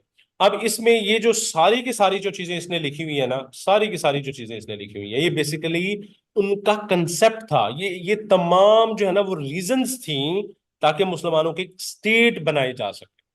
वो तमाम रीजंस थी अल्लामा इकबाल के एड्रेस के अकॉर्डिंग। मतलब वो जो एड्रेस था वो बेसिकली उनकी पूरी जिंदगी का एक निचोड़ था जो उन्होंने एक लाइन में बात कर दी। पूरी जिंदगी का निचोड़ जो उन्होंने बयान किया, कुछ ना कुछ तो सोच डिवेल्प हुई होगी ना। ऐसा कैसे कोई एमी आके जो है ना वो एड्रेस करना स्टार्ट कर दे और बस उसी के दिमाग में उसी टाइम आया कि यार मुझे ये बात कहनी चाहिए, ऐसा नहीं होता। चीजें डिवेल्प होती हैं और जो पढ़े लिखे बंदे होते हैं वो ऐसे नहीं मतलब बात कर देते। तो ये वो वाले रीजंस थी जिसमें उन्होंने क्या कहा, उन्होंने सोचा कि हमें रिकग्निशन ऑफ द मुस्लिम, मुसलमानों को रिकग्नाइज करना चाहिए एक, एक अलग आइडेंटिटी के तौर पे, क्योंकि इनकी हिस्ट्री अलग है, रिलीजन अलग है, कल्चर अलग है, ईच एंड एवरीथिंग जो है ना वो इसकी अलग है बाकी तमाम सोसाइटीज से। ठीक है, चाहे वो इंडिया में, सब कॉन्टिनेंट में या पूरी दुनिया में। उसके बाद वेस्टर्न डेमोक्रेसी, वेस्टर्न डेमोक्रेसी को हमेशा वो क्रिटिसाइज करते थे। क्यों क्रिटिसाइज करते थे? वो कहते थे कि वो जो बंदों को तोला जाता है गिना नहीं, वो सॉरी क्या क्या था ये, बंदों को गिना जाता है तोला नहीं जाता, सॉरी। तो वो जो मतलब तोलने का मतलब ये कि उनका वजन नहीं होता। अगर आप इस्लामिक डेमोक्रेसी की बात करें तो इस्लामिक डेमोक्रेसी ऐसे नहीं है। ठीक है, जो 12 मतलब एक ग्रुप होता था, सॉरी 6 का ग्रुप होता था जो सहाबा कराम थे बड़े close close, Abdulrahman bin Auf रज़ी अल्लाह अन्हु और बाकी हजरत अली और हजरत उस्मान गनी, हजरत जो है ना वो अबू बकर सिद्दीक, मतलब ये जो तमाम हजरत उमर रज़ी अल्लाह अन्हु, ये होते थे पहले। ये जिसे मजलिस हम कहते हैं ना कि एक खास मजलिस होती है, एक आम मजलिस होती है। तो वो खास पहले सिलेक्ट करते थे किसी खलीफा को, उसके बाद फिर राय राय आमा ली जाती थी। लेकिन जो अहम ओपिनियन रखी जाती थी वो बेसिकली किसकी होती थी? वो जो पढ़े लिखे और जो दीन का इल्म जानते होते थे उनकी रखी जाती थी। इसलिए अल्लामा इकबाल ने ये बात की थी, सेपरेट मुस्लिम स्टेट, मतलब for the sake of protecting their rights. और आइडिया ऑफ सिंगल नेशन इन्होंने दिया था। टू नेशन थ्योरी इन्होंने खुद स्टैब्लिश की थी। किस बुनियाद पे स्टैब्लिश की थी? इस्लाम की बुनियाद पे स्टैब्लिश की थी। प्रिजुडिसेस जो मतलब थी इस्लाम के अगेंस्ट और मुसलमानों के अगेंस्ट, वो खत्म करने के लिए। इस्लाम और पॉलिटिक्स जो है ना वो आपने, उस वक्त उलमा कराम ये कहते थे कि पॉलिटिक्स और इस्लाम का कोई ताल्लुक नहीं है, लेकिन इलामा इकबाल कहते थे भाई ये कैसे कह सकते हैं आप? हजरत अबू बकर सिद्दीक रज़ी अल्लाह अन्हु, हजरत उमर रज़ी अल्लाह अन्हु जो है ना वो सबसे बड़े पॉलिटिशियन भी थे और वो खलीफा भी थे। तो आप कैसे कह सकते हैं कि ये अलग है? मतलब इन बुनियाद पे इन्होंने, इसलिए उलमा कराम को जो है ना वो कुछ इन्होंने अपनी शायरो शायरी में भी जो है ना वो बुरा भला कहा। और इस्लाम कोड ऑफ लाइफ, मतलब हमें, हमारे पास जो कॉन्स्टिट्यूशन है वो बेसिकली ऑलरेडी अवेलेबल है। और वे ऑफ सक्सेस, इस्लाम को फॉलो करते हुए, ये तमाम के तमाम उनके कंसेप्ट से जो हमें ये बताते हैं, ये सारे के सारे इन सब का मकसद क्या था? भी पाकिस्तान को अलग कर दिया जाए, सिंपल, और कोई भी मकसद नहीं था। अब देखें, हमने दो कंसेप्ट पढ़े, हमने रामा इकबाल का एड्रेस पढ़ा और साथ में हमने ये जो इकबाल की जो सेइंग्स हैं, जो ओवरऑल उनकी लाइफ है, वहां से हमें पता चलता है कि रामा इकबाल क्या कहते हैं। अब ये हेडिंग्स गिने, 1 2 3 4 5 6 7 8 9 10 तो आपकी यहां से निकल आई हैं। ठीक है, उसके बाद जो हमने दूसरा अभी देखा पॉइंट, ये वाला, इसमें भी आप बैकग्राउंड से भी 2 3 निकाल सकती हैं। उसके बाद 1 2 जो है ना वो हमारी ये निकल आएंगी इस्लाम के बारे में, और फिर मुसलमानों का जो प्रेजुडिस वगैरह था। और फिर ये बंदा स्टेटमेंट लिखता है और कुछ सजेशन लिखता है, और उसके बाद ये कुछ डिमांड लिखता है, तो हमारा क्वेश्चन यहाँ से हल हो जाता है। 20 से जो है ना वो एटलीस्ट हम क्रॉस कर ही सकते हैं। तो इस तरह जो है ना वो हमने क्वेश्चन लिखना होता। और दूसरा क्वेश्चन आपका था अर्ली प्रॉब्लम्स का। अब देखें, जो आप अर्ली प्रॉब्लम्स को डिफाइन कर रही थी, हम अर्ली प्रॉब्लम्स के बारे में बेसिकली ये हमारी प्रॉब्लम्स है, जो इनिशियल प्रॉब्लम्स हैं, ये देखें। इंटरनल प्रॉब्लम्स हमारी कौन कौन सी थी? अभी एक पहले हेडिंग्स गिन ले, 1 2 3 4 5 6 7 8 9 10 11, और ये 12 और ये 13। ठीक है, उसके बाद आपने इंट्रोडक्शन भी लिखना होगा, आपने कंक्लूजन भी लिखना होगा। फिर कुछ बंदा जो है ना वो साथ में कुछ क्रिटिकल एनालिसिस भी लिख देता है। करते करते जो है ना वो आप 17 18 19 20 से जो है ना वो आराम से हेडिंग्स में आगे निकल जाते हैं। ये बेसिकली नंबरों की गेम है, और नंबरों की गेम में आपको जो है ना वो क्या देना पड़ता है। अगर आपके यहाँ बड़े ही अच्छे प्रोलिफिक राइटर हैं, भाई उनको राइटर चाहिए ही नहीं, उनको वो वाला बंदा चाहिए जो उनको उनको सवाल का जवाब दे दे। वो चाहे ऑक्सफोर्ड से पढ़ा हुआ बंदा है, कैम्ब्रिज से पढ़ा हुआ बंदा है, चाहे वो किसी थक्कड़ स्कूल से हो, किसी गवर्नमेंट पब्लिक स्कूल से हो, कोई फर्क नहीं पड़ता। ठीक है, आगे वही निकलेगा। ठीक है, जिसके पास हेडिंग्स हैं और जिसके पास आर्गुमेंट्स, और जिसे आर्गुमेंट डिवेल्प करना आता है। सिंपल। अगर वो एक बंदा कहता है नहीं जी मेरी मेरी अंग्रेजी जो है ना वो, मैं तो बस मेरा ऐसे लिखने का अंदाज है, भाई आपका अंदाज है तो वो एक्सेप्ट नहीं किया जाएगा। जो चीज चल रही है, जो क्लासिकल पैराग्राफिंग टेक्निक जो है ना वो पाकिस्तान में चलती है। ठीक है, मैं आपको वो उसका स्ट्रक्चर भी दिखाता हूँ। कल ही मैं पढ़ा रहा था स्टूडेंट्स को ऐसे के बारे में। मैं आपको एक जो एक पैराग्राफ हो वो भी मैं आपको दिखाता हूँ। अब ये कुछ पाकिस्तान के इशूज है। अब इसमें आप मुझे ये बताएं कि कौन सा जो है ना वो पाकिस्तान का इशू 1956 से जो है ना वो बाद में आपको नजर आया। ये देखें, डिमार्केशन ऑफ बाउंड्री, ये 1947 में हुआ। डिवीजन ऑफ एसेट्स 1947 1948 की बात है ये। एक्सेशन ऑफ इंडियन स्टेट्स, ये भी 1947 1948 की बात है। वाटर डिस्प्यूट्स, ये भी उसके लिए भी जंग हो रही है, तो 1948 में हो रही है, 1947 1948 में हो रही है। ये बाद में चलते रहे, वो एक अलग इशू है। एडमिनिस्ट्रेटिव प्रॉब्लम्स कब के थे ये? उसी वक्त के थे ना, जब पाकिस्तान बना था, तो पाकिस्तान के पास जो है ना वो बैठने की जगह नहीं थी, ऑफिस नहीं थे। रिहेबिलिटेशन, ये भी उसी वक्त की बात है। चॉइस ऑफ कैपिटल, ये भी उस वक्त की बात है। कॉन्स्टिट्यूशनल प्रॉब्लम्स, 1956 में हमारा कॉन्स्टिट्यूशनल प्रॉब्लम जो है ना वो पहला हल हो जाता है। वो एक अलग बात है कि वो तो हर किसी के मुल्क में चल रहा है, वो तो अमेरिका में भी चल रहा है, मतलब वहां पर भी कोई ना कोई ऐसी स्ट्रगल चल रही होगी। अगर आप वेस्टर्न में देखें, जो जो होमोसेक्सुअलिटी है, उसके अलावा जो मतलब इनके जो फेमिनिज्म है, इस तरह की जो भी चीजें, वो तो अभी भी क्राइसिस चल रहे हैं। लेकिन हम उनको जो है ना ये इनिशियल क्राइसिस नहीं कह सकते। ठीक है, वो कॉन्स्टिट्यूशनल क्राइसिस हर जगह पे चलते रहते हैं, पाकिस्तान में भी हैं, इंडिया में भी हैं, बाकी भी ममालिक में हैं। लेकिन वो प्रोसेस है एक जिंदगी का, वो चलते रहते हैं। लेकिन जो इनिशियल जो प्रोसेस था वो बेसिकली, उसमें दो बड़ी चीजें थी। जो एक तो ऑब्जेक्टिव रेजोल्यूशन थी, दूसरा जो था 1956 का कॉन्स्टिट्यूशन था। ये बहुत बड़ी माइलस्टोन से स्टोन्स थे पाकिस्तान की हिस्ट्री में। ठीक है, मतलब एक मसले का हल थे। तो उस वक्त तक जो है ना आप ये लिख सकते हैं। उसके बाद लिंग्विस्टिक प्रॉब्लम, इवन कि वो 1971 तक चलते रहे। लेकिन जो 1956 में जब ये जो बंगाली है और उर्दू है जब शामिल कर दी जाती है, फिर तो मसला ही खत्म हो जाता है। फिर बंगाली क्यों कहेंगे कि भी हमारी लैंग्वेज आपने शामिल नहीं की, मसला हल हो गया ना। तो ये इनिशियल ईयर्स से। और पख्तूनिस्तान मूवमेंट, कायद आजम ने जो है ना वो जाके कंट्रोल कर लिया। ठीक है, और वो भी 1948 की बात है। डेथ ऑफ कायद आजम। अब ये इनिशियल ईयर्स, अर्ली ईयर्स के जो प्रॉब्लम्स थे, बेसिकली वो 1956 से आप आगे लेके नहीं जा सकते।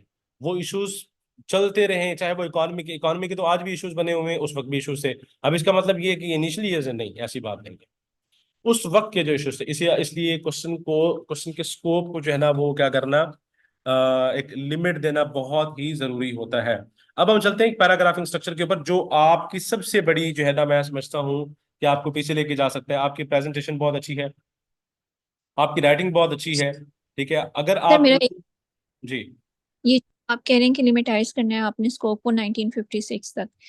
जो फर्स्ट मार्शल लॉ आया था और उसने जो प्रेसिडेंशियल सिस्टम इंट्रोड्यूस करवाने की कोशिश की थी, हम्म। वो हम इसमें डिस्कस नहीं करेंगे? वो भी तो नहीं एक बहुत बड़ा क्राइसिस नहीं है नहीं ना। नहीं, वो बाद की बात है। कॉन्स्टिट्यूशन हमारा बन चुका था, हम कुछ ना कुछ स्टेबल हो चुके थे इनिशियल ईयर्स। अब देखें, आप अगर मुझे ये बताएं कि जो बच्चे के फॉर एग्जाम्पल जो एक बच्चा पैदा होता है, तो उसे कितने साल जो है ना वो लगते हैं कि वो संभल जाए। उसे मैक्सिमम जो है ना वो 2 3 4 साल या 5 साल में जब जाता है ना वो, तो वो बीमारियों के लिए भी रेजिस्टेंट हो जाता है, खाना भी वो बड़ा अच्छा खाना स्टार्ट कर देता है।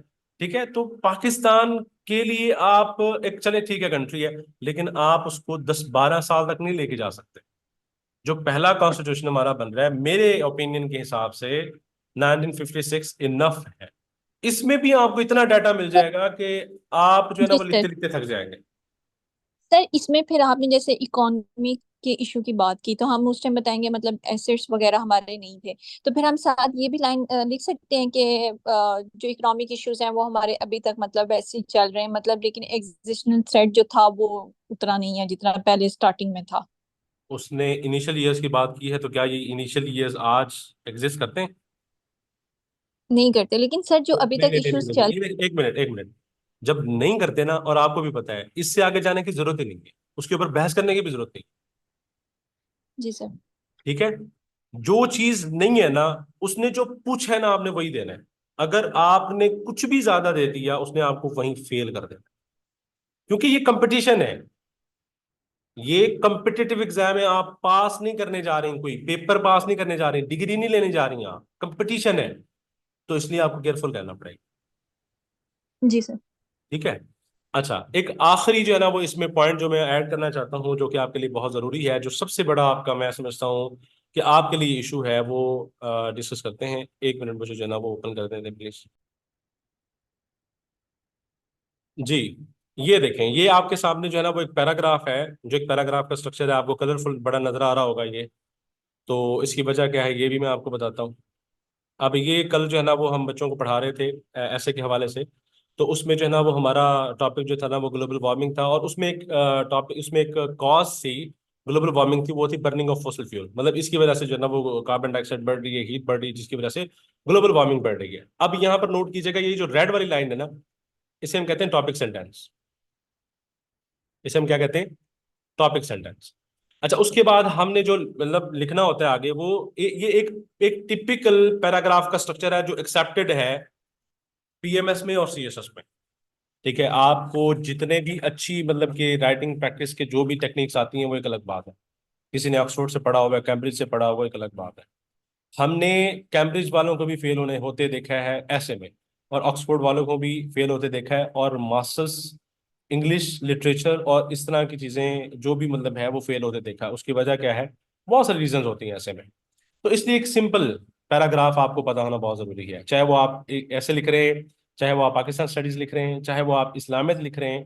ठीक है, आपको पता होना चाहिए। पहला जो एक लाइन होगी हमारी, वो हमेशा एक टॉपिक सेंटेंस होता है। फॉर एग्जाम्पल अगर आप इस्लामियत की बात करें, तो इस्लामियत में हम बात करते हैं कि जो फॉर एग्जाम्पल आखरत के कंसेप्ट की आप बात करें, जो आखरत का कंसेप्ट है इंसान को गुनाहों से रोकता है। अब ये जो मैंने पहली लाइन बोली है ना, ये क्या है? ये टॉपिक सेंटेंस। अब वो कैसे रोकता है आपने वो एक्सप्लेन करना है, कैसे रोकता है। भी जब इंसान को पता होता है कि जो भी मैं बुरा काम करूंगा वो मुझे एट द एंड जो है ना वो मेरे सामने आके खड़ा हो जाएगा, तो इंसान ऑटोमेटिकली सोचता है यार ये तो मेरा काम खराब है, ये तो मुझे सजा मिलेगी। तो वो जो है ना वो रुक जाता है। और ये सिर्फ ऐसी बात नहीं है कि जो हम प्रूव नहीं कर सकते। तो अल्लाह ताला कुरान पाक में फरमाता है, हदीस मुबारक में आता है कि भाई, मतलब कुरान पाक में, बल्कि हमारे ईमान मुसफ़र ईमान मुजम्मल में शामिल है कि आपको आखिरत में अल्लाह ताला के साथ मिलना है। और कुरान पाक में बेतहाशा जो है ना वो आयतें हैं इसके बारे में कि अल्लाह ताला के साथ आपको मिलना पड़ेगा, और जो आपने मतलब कमाया है वो आपको वहां पर मिलेगा। तो वो हमारे पास प्रूफ है। ये है एग्जाम्पल। मतलब अगर आप इस्लामियत की बात करें, इस्लामियत में भी ऐसे ही है। और अगर आप ऐसे की बात करें, तो ऐसे में आप फैक्ट्स एंड फिगर्स की बात कर रहे हैं। अगर आप पाकिस्तान स्टडीज की बात करें, तो आप हिस्टोरिकल पॉइंट की बात कर रहे हैं। या आप जैसे आपने अभी फॉर एग्जांपल एसेट्स की बात कर रही थी, तो पाकिस्तान के जो एसेट्स है आप उसके बारे में डिस्कशन करना स्टार्ट कर देते हैं। देखिए 4 बिलियन हमारे पास टोटल ओवरऑल था। पाकिस्तान का जो है ना वो पोर्शन इतना बनता था, पाकिस्तान को जो है ना वो इतना मिला। गांधी ने जो है ना वो कहा कि इतना पाकिस्तान को दे दें, वो इन्होंने नहीं दिया। मतलब जो भी मसले थे, आप वो टोटली किससे बयान कर रही हैं? Facts and figures. और उसके बाद हाँ भाई, ये तमाम जो भी मैंने बातें की हैं उससे ये शो होता है। अगर आप टॉपिक को भूल गए, जो उसने पूछा है आप भूल गए, आपने वो एट द एंड नहीं लिखा, तो मतलब आपको जो है ना वो पता ही नहीं है कि आप लिख क्या रहे हैं। उसने आपको फेल कर दिया। तो वो उसने जी। आखिरी भी लाइन पढ़ ली ना, ये वाली, तो उसे पता चल जाना है कि इस बंदे को जो मैंने पूछा है वो पता है या नहीं पता। सिंपल।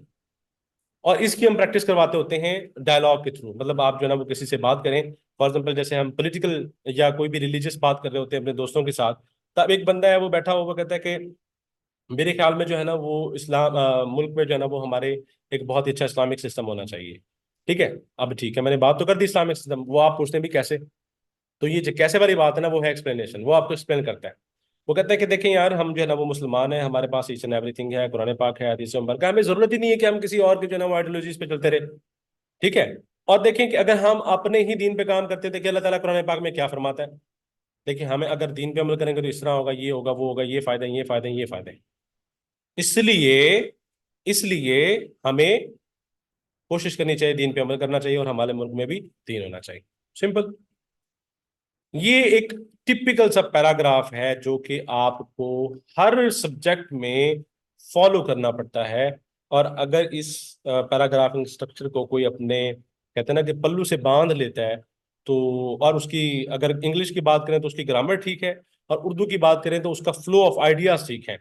इवन और इंग्लिश में भी ऐसा है कि फ्लो ऑफ आइडियाज ठीक है उसके, तो वो बंदा कभी फेल हो ही नहीं सकता। हाँ, नंबर लेने की जहां पर बात आती है तो उसमें बहुत सारी चीजें मैटर करती हैं, जैसे मैंने आपको बताया, आपकी हैंड राइटिंग बहुत अच्छी है, आपकी जो है ना वो प्रेजेंटेशन बहुत अच्छी है, आपने पैराग्राफ्स बहुत अच्छे हैं बनाए हैं, आपकी साफ सुथरी हैंड राइटिंग है, और हेडिंग्स अगर आप ज्यादा से ज्यादा लिखेंगे तो आपके नंबर, मैं कहता हूँ कि ये टॉपर्स वाला जो है ना वो काम है। मतलब जितनी प्रैक्टिस आपकी अच्छी होगी और ये पैराग्राफिंग टेक्निक आपकी अच्छी है, तो ऐसा हो ही नहीं सकता सर कि आप 70+ मार्क्स ना लें।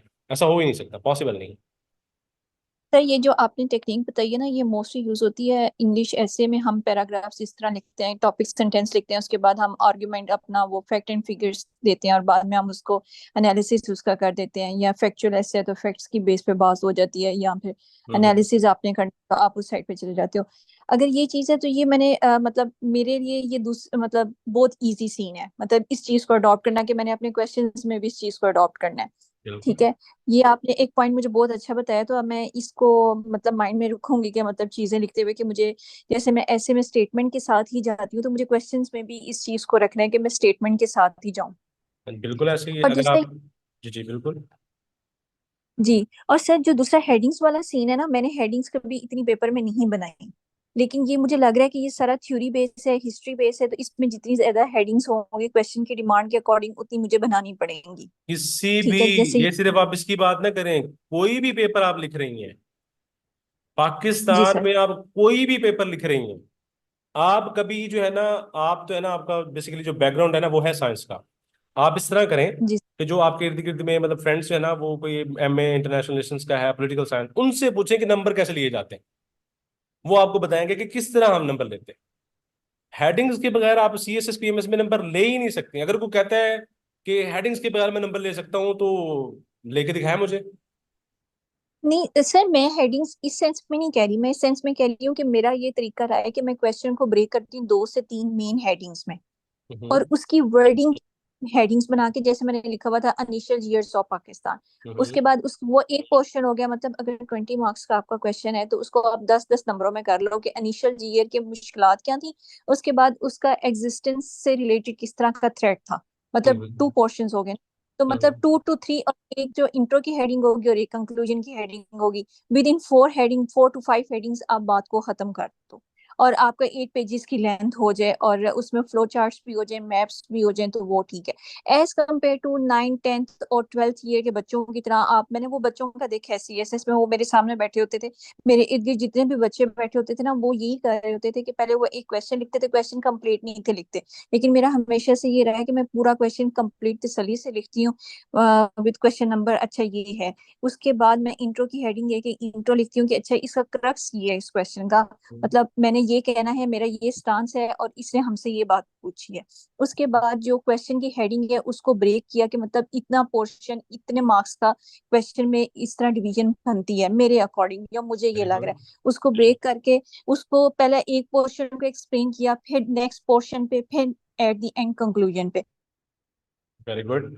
यही ब्रेक करना जो है ना, ये नंबर लेने की टेक्निक है। जितना ब्रेक कर सकती हैं आप, उतनी आपकी सब हेडिंग्स बनेगी। बल्कि मैं आप ना एक आपको क्वेश्चन दिखाता हूँ, आपको आइडिया हो जाएगा। ये देखें आप, ये क्वेश्चन है, फॉर एग्जाम्पल ये वाला जी सर। क्वेश्चन है। जब हम पढ़ाते हैं ना स्टूडेंट्स को, तो हमारा तरीका ये होता है, फॉर एग्जाम्पल हम पार्टीशन ऑफ बंगाल पढ़ा रहे हैं, तो सबसे पहले हमने क्वेश्चन को, जो आपने अभी बात की ना ब्रेक करने की, अब ये देखें, it was an over reaction of Hindus to the partition of Bengal in 1905 that widen the gulf between the Muslims and Hindus. अब यहाँ पर नोट करें, एक तो पहली बात उसने ये की है कि ये क्या था, ये ओवर रिएक्शन था, किसका, हिंदूज का, यस सर। किसमें, पार्टीशन ऑफ बंगाल। तो पहले तो आपने पार्टीशन ऑफ बंगाल को बताना है ना, असल मुद्दा तो हमारा पार्टीशन ऑफ बंगाल है ना, पार्टीशन ऑफ बंगाल बेसिकली था क्या, पहले तो हमें ये बताना है कि यस सर, पार्टीशन ऑफ पहले बंगाल। जी, हुई पार्टीशन क्यों ऑफ थी बंगाल था और क्या। फिर। जी, अब पार्टीशन ऑफ बंगाल यस। हो चुकी, उसके बाद दूसरी चीज क्या थी, रिएक्शन था। कि ठीक है, ये भी एक हिंदूज उसके अलग बात अगेंस्ट। थी कि वो ओवर रिएक्शन है, ये एक अलग बात है कि ओवर यस रिएक्शन। सर। अब ये एक रिएक्शन था पहले तो, फिर रिएक्शन मतलब दूसरी एडिंग रिएक्शन होगी, अब फिर एक ओवर रिएक्शन था, वो फिर हमने ओवर रिएक्शन लिखना है रिएक्शन में ही। और फिर जो इसका तीसरा पोर्शन आ रहा है, widen the gulf, basically widen की जब बात कर रहा है वो ये कह रहा है कि मुसलमान और हिंदू जो है ना, वो मजीद अलग अलग होते गए, दूर होते गए। और वो दूर जी कितने सर। होते गए, अब मैं अगर बात करूं, अगर आप एक बंदा जो है ना वो बड़ा सियाना है, उसने पढ़ा है उसने अच्छे तरीके से, तो उसे पता चलेगा कि 1916 में मुसलमान और हिंदू ऐसे हो जाते हैं, और फिर ये दूर कैसे होते हैं, फिर ये दूर ऐसे होते हैं, कहाँ तक जाते हैं, ये इतने दूर हो जाते हैं कि 1947 में पाकिस्तान और इंडिया बन जाते हैं, इतनी दूर हो जाते हैं। तो आप ये बात नहीं कर सकते यहाँ पर कि ये रिएक्शन जो था। अब ये देखें ये था क्या, अब ये देखें, अब मुझे आप ये बताएं कि अगर आप इस तरह वहां पर हेडिंग्स लिखेंगी, देखें कितनी हेडिंग्स बन रही हैं, ये देखें, इंट्रोडक्शन है, पार्टीशन क्या थी, सिग्निफिकेंस क्या थी, रीजंस क्या थी, अब आप रीजंस बता रही हैं। ठीक है, ये रीजंस थे, हालांकि उसने रीजंस नहीं पूछी, देखिए रीजन पूछी है उसने, ये देखें, उसने रीजंस पूछी हैं, रीजंस नहीं नो पूछी। सर, उसने रीजन, ये देखें उसने अब, रिएक्शन पूछा। ये देखें, उसने रीजंस नहीं पूछी, लेकिन रीजंस को आप रेलेवेंट कैसे बना सकते हैं, ये देखें, देखें लार्ज पॉपुलेशन ऑफ बंगाल, तो ये पार्टीशन की जो यहाँ पर रीजन लिखी हुई है, वो लिखी हुई है लार्ज पॉपुलेशन। तो क्या यहाँ पर ये लिखी हुई है कि मुसलमानों को इससे फायदा होगा, आप मुझे ये बताएं, कहीं भी ये लिखा होगा, ये देखें। सर लेकिन इसको हम इसके साथ भी तो बता ही सकते हैं ना, जैसे मैंने ये क्वेश्चन अटेम्प्ट किया हुआ है, मैंने ये क्वेश्चन अटेम्प्ट किया हुआ है और मैंने इसे पार्टीशन ऑफ बंगाल मैंने बताया है, और उसके अंदर ही मैंने बताया कि इसकी पॉपुलेशन ज्यादा थी, जिसकी वजह से वो कंट्रोल इसको नहीं कर सकते थे, तो ब्रिटेन ने डिसीजन लिया कि हम इसको डिवाइड कर देते हैं। Very good, very good. अब इसके बाद क्या होना मैं चाहिए, उसके बाद मैंने बताया कि जिसकी वजह से मुसलमान इस डिवीजन पे खुश हुए क्योंकि उनको फायदा होना था। फायदा होना लेकिन जो था। हिंदूज थे, लेकिन ब्रिटेन की इसके पीछे सोच ये थी कि हम डिवाइड एंड रूल वाला करते हैं, कि जो हिंदूज की मेजोरिटी हो रही है वो आपस में इकट्ठे होते जा रहे हैं और वो प्रॉब्लम्स क्रिएट कर रहे हैं। ठीक हम्म। है। इसके पीछे तीन चार सोचें थी ब्रिटेन की इसको करने की, एक तो मुसलमानों और हिंदुओं को डिवाइड किया जाए, दूसरा ये जो हिंदुओं की मेजोरिटी इकट्ठी हो जा रही है इसको भी डिवाइड किया जाए, तीसरा वो उन्होंने सामने मुद्दा रखा था कि हम इसको हैंडल नहीं कर पा रहे और ये हम्म। बड़ा बहुत है, मतलब इस वजह से हम इसकी डिवीजन करना चाह रहे सही हैं। है। मैंने इसको उसके पार्टीशन ऑफ बंगाल के अंदर बताया है। देखें, ये सारी बातें बताई हैं, अगर आपने आखिर में ये बात लिख दी ना कि यहाँ पर कहीं भी नहीं लिखा हुआ, जो भी पॉइंट्स यहाँ पर लिखे हुए हैं, यहाँ पर किसी पॉइंट में ये बात नहीं की गई कि जो अंग्रेज थे वो मुसलमानों को फायदा देना चाहते थे। तो जब मुसलमानों को फायदा देना ही नहीं चाहते थे, वो ये हुई नहीं थी इस वजह से, तो ये जो रिएक्शन था इनका वो जस्टिफाइड ही नहीं था, क्योंकि वो उनका जो रिएक्शन था ना वो ये था कि वो मुसलमानों के अगेंस्ट से, मतलब मुसलमानों को जो है ना वो ये फायदा क्यों है, मुसलमानों के खिलाफ जो है ना वो कर रहे हैं। भाई ये मुसलमानों के लिए तो हुआ ही नहीं है, इसलिए ओवर रिएक्शन था ये। समझ रही है मेरी बात लेकिन को, मैं सर कहना क्या चाह रहा सर इसमें एक पॉइंट मैंने ये भी पढ़ा था कि मुसलमानों की जो प्रेजेंटेशन थी ना हूँ। असेंबलीज में या जो फेडरल लेवल पे जो उनको प्रेजेंटेशन मिलनी थी वो ज्यादा हो जानी थी। देखिए बात सुने, बात सुने, बात ध्यान से सुने, मैं कहना क्या चाह रहा हूँ, वो हो गई वो एक अलग बात थी, वो जी सर। अनइंटेंडेड इफेक्ट से, ब्रिटिश चाह नहीं रहे थे, ये मैं आपको यही बात कर रहा हूं। देखिए कहां पर लिखा हुआ है कि जो बर्तानिया जो है ना वो मुसलमानों को फायदा देने के लिए पार्टीशन कर रहा था, वो अपनी सहूलत के लिए कर रहा था। अगर मुसलमानों को जी फायदा हुआ है तो ये फॉर्चुनेटली हुआ है, पाकिस्तान के लिए पार्टीशन नहीं हुई थी, मुसलमानों के लिए पार्टीशन नहीं हुई थी ये। इस बात सर, को आपने पॉइंट बनाना है, मैं ये कहना चाह रहा हूं आपको। समझ रही है मेरी बात ये को? मत जी सर, मुझे समझ आ गई। जी। तो अगर आप ये पॉइंट लिखेंगी तो आप रीजंस को भी अपने पॉइंट में लिख सकती हैं, तो आपका क्वेश्चन बढ़ जाएगा। इसे हम कहते हैं इम्प्लाई करना, इसे कहते हैं क्रिटिकल एनालिसिस। आप कभी भी डायरेक्ट आपके पास क्वेश्चंस नहीं आएंगे, ना ही डायरेक्ट आपके पास हेडिंग्स आ सकती हैं कि आप ये डायरेक्ट डायरेक्ट हेडिंग है, आप ये डायरेक्ट हेडिंग्स हमेशा बनानी पड़ती हैं, निकालनी जी पड़ती सर। हैं, क्वेश्चन के अकॉर्डिंग मोल्ड करनी पड़ती है। और ये ट्रिक जिसे पता है वो फेल नहीं हो सकता, और और नंबर ये जिसने मत लेने हैं तो वो जी एफर्ट सर। करेगा। जी। अब सर आप एक आसान क्वेश्चन हो। सर, आसान लफ्जों में मुझे जो बात समझ आई है, आप ये कहना चाह रहे हैं कि जहाँ मैं एक क्वेश्चन को ब्रेक करके उसकी दो मेन हेडिंग्स बनाती हूँ, वहाँ हम्म। दो में मेन हेडिंग है, उसके अंदर तीन चार और उसकी बनानी मुझे चाहिए, तीन चार और पॉइंट्स निकालने चाहिए उस एक जो पार्टीशन मैं उसकी करती हूँ। और बिल्कुल। फिर जो दूसरी के अंदर भी मुझे तीन चार डालनी चाहिए, चलो आठ हो जाएंगी, और एक इंट्रो और एक कंक्लूजन की। हम्म। सर आप चाह रहे हैं कि मतलब इस तरह, मतलब पॉइंट्स मुझे निकालने चाहिए, मुझे सेपरेट उनको मेंशन करना चाहिए, जो मैं एक फ्लो में चीज लिख देती हूँ मुझे उस तरह नहीं करना हाँ चाहिए। जी। फ्लो। आपको एक भी पॉइंट अलग नजर आता है ना, आप उसका एक पैराग्राफ बनाए। जी सर, मुझे और समझ आ दूसरा, गई। थोड़ा सा भी पॉइंट अलग है ना, मतलब आपको लगता है कि नई बात आ रही है, उसका अलग पैराग्राफ। पैराग्राफ होता ही एक नई चीज का है। ठीक है। अब आप मुझे ये बताएं, आपके पास देखें ये तीन मेजर हेडिंग्स हैं, ये बल्कि आठ मेजर हेडिंग्स हैं। आप इसमें देखें कितनी जो है ना वो है, आप तो लिखते लिखते थक जाएं, आपको क्वेश्चन पता नहीं कहाँ से कहाँ चला जाए, आपको तो शॉर्ट करनी पड़ेंगी ये चीजें। ठीक है, लेकिन आपका क्वेश्चन खत्म नहीं होने वाला। तो ये चीजें आपको पता, ये जो बेसिकली लिखना है ना, रेलेवेंसी क्रिएट करना बेसिकली। हमें जो जो क्रिटिकल एनालिसिस है ना, वो हमें पता नहीं है कि होता क्या है। क्रिटिकल एनालिसिस का मतलब ये होता है कि आपने आपने कभी वो टॉक शोज वगैरह सुने, वो देखा होता है एक बंदा बात करता है, फिर उस बंदा उसी बात को पकड़ के फिर उसी में से कोई चीज बात निकालता है और फिर उसे प्रूव करने की कोशिश करता है। बेसिकली ये ऐसे ही होता है। जी ठीक है। तो अब मैं ये नहीं कह रहा, ये नहीं सजेस्ट कर रहा कि आपने वो देखने टॉक शोज, वो एक अलग चीज है। तो अगर आपने पेपर लिखना है तो पेपर में सबसे पहला काम ये होता है कि क्वेश्चन को समझें, क्वेश्चन मुझसे डिमांड क्या कर रहा है, और उसके अकॉर्डिंग जितना ब्रेक कर सकते हैं आप उसे उतना ब्रेक करें। और फिर वो पैराग्राफिंग टेक्निक एक सिंपल सी है, उसे फॉलो करते हुए अपना क्वेश्चन आपने सॉल्व करना है। That's all for today. Thank you so much. Sir. Sir ji. मेरा एक क्वेश्चन है कि एक पेज पे कितने पैराग्राफ्स होने चाहिए? ये डिपेंड करता है, देखें आपकी, ये अब ये बात आप वो कर रही हैं कि कंट्रोल राइटिंग की।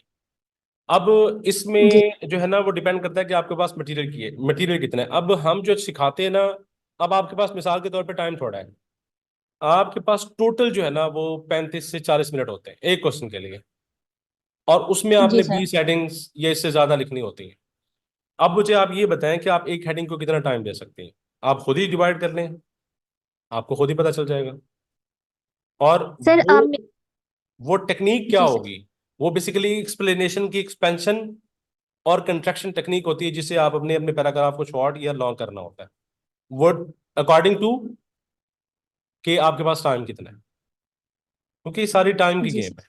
टाइम, आप ऐसे नहीं, कुछ कुछ कुछ लोग ये करते हैं, पहला क्वेश्चन इतना लंबा कर देते हैं और एंड पे जाके जो चौथा क्वेश्चन बचता है वो एक दो पेज पे लिख के आ जाते हैं और खुश हो जाते हैं, मैंने तो कमाल कर दी है।